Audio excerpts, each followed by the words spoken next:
reaction. Absolutely right, as you've been saying for the last couple of years, Sean.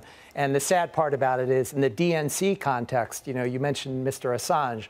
I was 1 week after you had your interview on January 3rd, 2017, is when they released the DNC's dodgy dossier. And then what they accused me of being responsible for WikiLeaks in conjunction with Paul Manafort, who I've also never met or spoken with in my entire life. So it just shows how ridiculous. You know, and let me go to you, Professor Dershowitz here. Look, I know the Pentagon Papers, that case in and out, and the New York Times v. United States.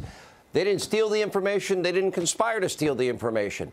Assange says he didn't in any particular case, that these were sources given to him. Would that apply in this particular case, in your view? Yes. In fact, I just wrote a column called, "Is This the Next Pentagon Papers Case?" I was involved also as a lawyer in the Pentagon Papers case. I represented Senator Mike Gravel, who read the Pentagon Papers into the congressional record. If they had indicted him for merely publishing classified material, this would be the Pentagon Papers case, modern version.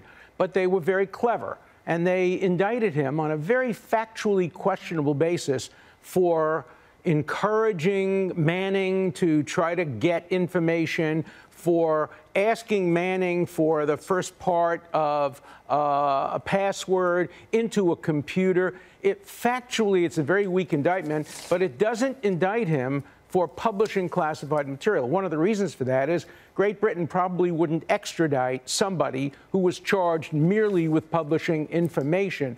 But if the allegation is conspiracy to try to essentially hack a government computer by getting into the password, then that might pass the level for extradition. But this is going to take a long time. He's going to fight it. One question is, where does he stay while he's fighting it? If he's in prison all that time while he's fighting it, he might waive extradition and come to the United States and try to stand trial. Let me tell you something. He stayed in like the 300 square foot like studio.